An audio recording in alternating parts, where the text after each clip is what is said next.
Ahora, lo que nosotros manifestamos es que no tenemos eso. Y por eso yo hoy celebro que pueda estar acá y decir lo que yo quiero decir y que usted me lo permite, y que usted a medias me lo permitió el otro día en Continental, pero bueno... Te quedaste con esa nota enganchado, no me acuerdo qué pasó. Que después lo repitieron y se ve claramente. Porque hay ediciones seguramente, yo no sé, bueno, no lo he visto, pero puede ser que haya habido una edición de lo que hablamos. Puede ser que haya sido un fragmento de eso. Pero bueno, es justamente esto, y es también, Víctor Hugo, entender qué función o qué papel ocupan los trabajadores en este proceso y en este modelo. Usted sabe que en la 125...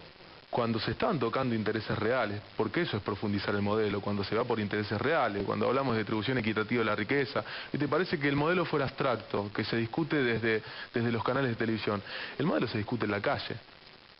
Bien, creo que esta situación quedó de manifiesto en la 125, y seguramente, si hay continuidad del modelo, por ende del gobierno, y si esto se profundiza, también se va a discutir en la calle. Y ahí es donde los trabajadores, a partir de conciencia, a partir de organización, a partir de fuerza moral que se materializa en acción, van a estar acompañando la profundización de este modelo. Faltan un montón de asignaturas pendientes, y justamente lo que el trabajador tiene como visión política es que todas esas asignaturas pendientes se puedan cumplir. Porque si no, inevitablemente se va a llegar a una pelea de países virtuales, como entiendo que en algún sentido se da muchas veces. La gente se debe estar preguntando qué estudiaste. ¿Por qué? Porque tenés una desenvoltura y un manejo del idioma más que bueno. ¿Sos profesional? No. Hablo mucho con Pablo y Hugo Moyano, por eso tengo esta... Es un aprendizaje totalmente familiar, ¿no? Porque generalmente se me quiere separar. Vos sos... No, yo ¿A dónde se te quiere llevar? Se me quiere separar de Hugo Moyano y de Pablo Moyano. ¿En qué sentido? Decir, no, vos sos esto y tu viejo es lo otro, o Pablo es otra cosa. En todo caso, si algo vos sos, es la consecuencia de lo que tu padre habrá hecho por vos, como en la mayoría de los casos, no se separa una cosa de la otra. Totalmente. Pero indudablemente cuando pasa un muchacho joven que estamos hablando de cosas muy peleagudas, y vos te mantenés muy firme, muy convencido y muy argumentativo además de lo que estamos hablando. Entonces me pongo en el lugar de la gente y dice... porque no te conocen tanto, conocen mucho más a Hugo y a Pablo. Vos venís surgiendo. Vamos a ver en los Twitter qué dicen. Te los leo si no te enojas. No. A ver, Julieta. Por favor, no te enojes. Bueno, en @BDL Víctor Hugo han tuiteado y mucho nuestros invitados. Por ejemplo, Alicia Siciliani tuiteó: la transparencia en el uso de la información oficial es prioritaria, ya sea INDEC o tribunales electorales. Y continúa: son los propios trabajadores quienes deben exigir que se aclaren las denuncias de corrupción. Por otro lado, Carlos Más Vélez tuiteó: el paro que pretendió convocar el sindicato de camioneros era ilegal. Pretendió ejercer una presión impropia sobre las instituciones. ¿Legal? Nadie discutió eso. No me pareció que estuviera en el eje. A lo mejor no hubo tiempo de discutir si era legal. Me gustaría que argumente por qué ilegal. Claro, sí, bueno, es un Twitter, son pocas palabras las que hay. Alicia Siciliani, por otra parte, tuiteó: movilizar a trabajadores para impedir investigación judicial le hace mal a la política actual que tanto nos costó conseguir. Y hay más tweets. ¿Querés dar una respuesta a eso? No, lo que le hace mal a la política son las razones, es el efecto, porque, o sea, el paro es un efecto, lo que le hace mal a la política es lo otro, que no tiene consistencia legal, lo otro es, de alguna manera, lo ilegal, lo que no tiene consistencia jurídica y lo que genera la consecuencia de la medida que adoptaron las organizaciones sindicales.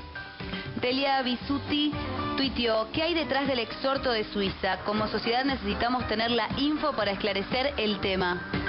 Bueno, detrás del exhorto de Suiza lo que hay es la sensación de que Suiza, esto va por mi cuenta, ha entrado en una especie de tercermundismo. Uno no puede creer que la justicia suiza se pueda manejar, pero los fiscales, en líneas generales, la tarea de un fiscal es salir a pescar, a ver qué puede encontrar. Se ve que en Suiza también uno los imagina distinto, allá a distancia, y se ha basado en recortes periodísticos de todo lo que se ha dicho, o en alguna denuncia parlamentaria, alguna discusión parlamentaria sobre esto, pero De ahí viene la simpleza de la respuesta. No hay causas que vinculen en la Argentina a los Moyano con Covelia. No las hay. La respuesta sencillamente va a ir por ese lado. Podría decirse que no hay ningún tipo de causa contra los Moyanos. Puede haber una investigación, pero no hay imputación ni nada por el estilo. Y la respuesta va a estar seguramente en línea con eso. Hay 3 últimos tweets por esta parte. Walter Martelo tuiteó: si se investiga a Covelia y Moyano es ajeno, ¿por qué el paro? Covelia no facturaría 2 millones por día sin el lobby de Moyano. Bueno, volvemos a lo mismo. O sea, el paro que se decidió llevar adelante y que después se suspendió, no es el tema Covelia, no es por es Covelia, el desgaste.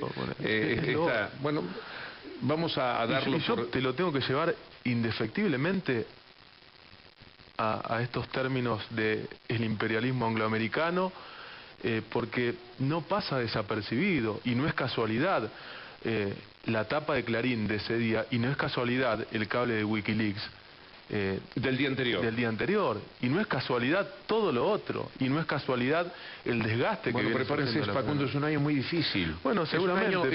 Es un año terrible para mucha gente, no solo para ustedes. Me parece que es insensato también el que hablaba de la ilegalidad, ¿no? Digo, es no entender la protesta social, o es lo que hablamos hoy, de limitar al sindicalismo solamente al reclamo gremial por cuestiones gremiales. Porque discúlpeme, Víctor Hugo, yo no entiendo la disociación del reclamo gremial al reclamo político. Y es justamente lo que hablábamos, el sindicalismo que quiere el imperialismo, volvemos a la CGT de los argentinos, volvemos al MTA. Gracias a Dios tuvimos un sindicalismo que no se separó de lo político, porque si no en los 90 no hubiéramos tenido ninguna resistencia. Hablando del periodismo, no van a ir jamás contra Clarín, Nación, ese tipo de medios dominantes para impedir que salgan. No entiendo, disculpe. Los medios juegan con la idea de que ustedes quieren ir contra ellos e impedir la salida de los diarios. No. Bueno, esas son todas cuestiones que creo que merecen un análisis. Acá se ha hablado mucho, inclusive la presidenta hizo referencia al tema de los bloqueos y de la manera que actúan determinadas organizaciones sindicales para llevar adelante reclamos. Yo comparto totalmente lo que dijo la presidenta, pero creo que también tenemos el deber y la obligación de poder analizar cada situación. Nosotros, como Juventud Sindical, hemos participado de acciones de esta naturaleza, y creo que cabe mencionar un ejemplo de esta cuestión, que es el conflicto de los trabajadores de AGR, de una subsidiaria del Grupo Clarín, que llegaron a tomar esta decisión. No, ese era un tema estrictamente gremial.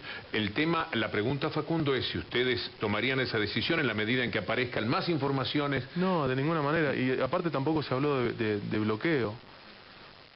No se habló de bloqueo, se habló de pedir explicaciones, ¿eh? De alguna manera había bastante... Pero alcanza con la conferencia de prensa. Bastante bronca, por supuesto. Okay. Digo, este es el objetivo, Víctor Hugo, no es otro el objetivo, es poder expresar lo que uno tenía para expresar. Digo, ¿usted cree que de otra manera el secretario general de la CGT y el jefe del sindicato de camioneros hubiera podido expresar lo que expresó y haber llegado a tanta gente si no hubiera sido por este medio? ¿Uno más? Sí. ¿O dos? ¿Pueden ser 3? Sí. Bueno, Alicia Siciliani tuiteó: un paro para discutir poder político y más cargos, eso no es defender los derechos de los trabajadores. Por otra parte, Carlos Masvélez tuiteó: Moyano sigue utilizando el movimiento obrero como parte de la estructura del PJ, en lugar de defender al conjunto de los trabajadores. Y con respecto a lo que decía Facundo anteriormente, tuiteó Carlos Masvélez: Facundo, el paro es una herramienta para defender los derechos de los trabajadores. ¿Cuál era el derecho afectado? Pregunta. El derecho, o sea, el paro fue una respuesta política a una acción política de los medios de comunicación y de las corporaciones y los grupos concentrados. No del Poder Judicial, no miraron no eso. tenía consistencia, no, lo judicial no tenía consistencia, no fue muy interesante, porque lo primero periodístico salió del Poder Judicial. Bueno, desde ya, yo el aporte que te puedo hacer y el análisis que puedo llevar para aporte es ante una circunstancia política, la respuesta va a ser política. Y qué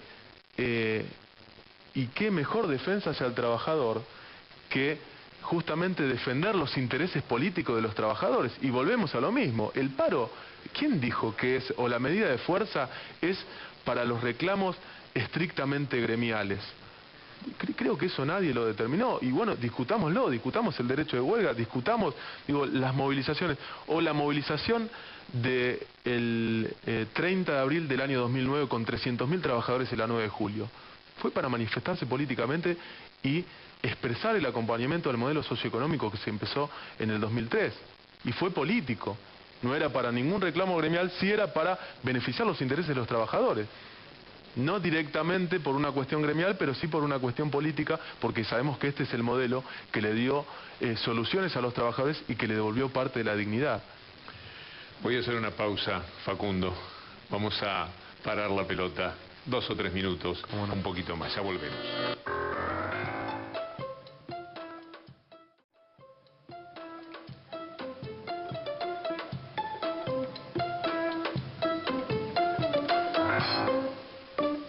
Bueno, nos queda poco tiempo, ya vimos toda la gente de Gerardo Sofovich preparando el siguiente programa y nos gusta entregarle lo más puntualmente posible.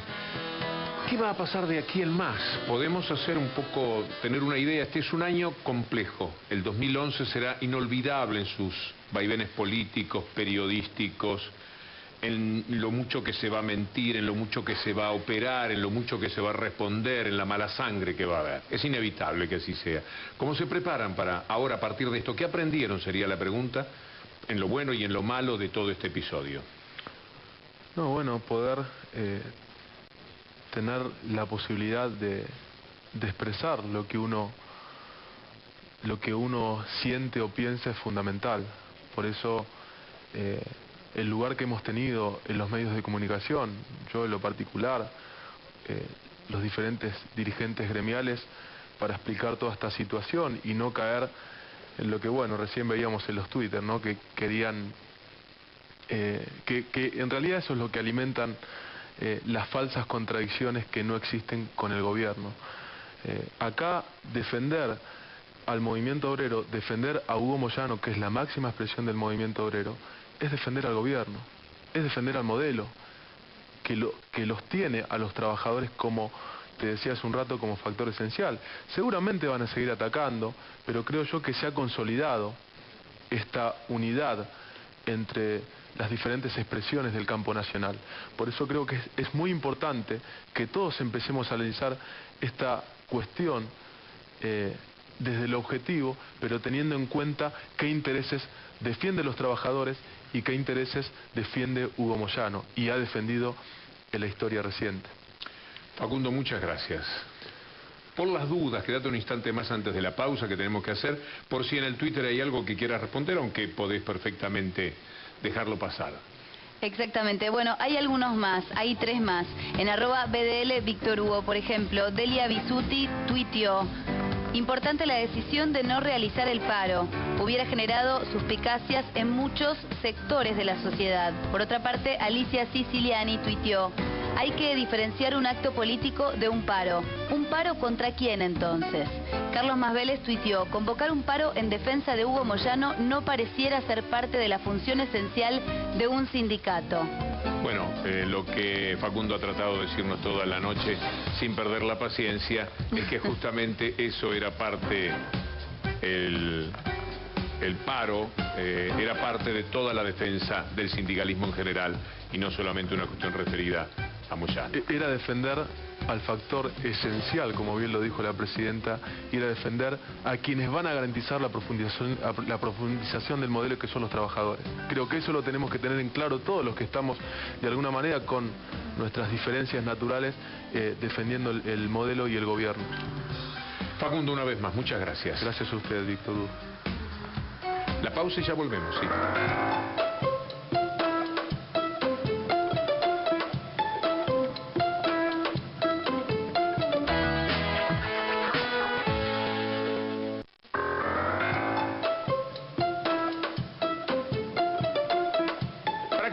Sin tiempo y con el deseo de ver si tenemos algún dato de último momento, el contacto con Cintia García en Chubut. Cintia, buenas noches. ¿Qué tal, Víctor Hugo? Buenas noches. 54% de las mesas escrutadas, 38.17 para Carlos Eliseche del Frente para la Victoria, 38.83 Martín Bussi del Peronismo Federal. Habían estado en un empate técnico hace instantes, del empate técnico sale ganando Martín Bussi, pero la verdad que la diferencia es ínfima. Esto es cabeza a cabeza, son elecciones muy reñidas, difíciles de analizar porque al no tener los datos online no podemos saber de dónde provienen esas mesas. Tal vez un análisis que haremos mañana tiene que ver con la imagen altísima de Das Neves, la imagen altísima también de Cristina Fernández de Kirchner en la provincia, y eso explique lo que está pasando en estas elecciones. Y para que irnos, Víctor Hugo, la frase de Mario Das Neves, el gobernador de la provincia de Chubut, hace instantes diciendo: esto está muy reñido, va a ser a final abierto. Gracias, Cintia. Nos vamos. Una vez. Muchas gracias, Julieta. Buenas noches, Víctor Hugo. Hasta el próximo domingo, amigos.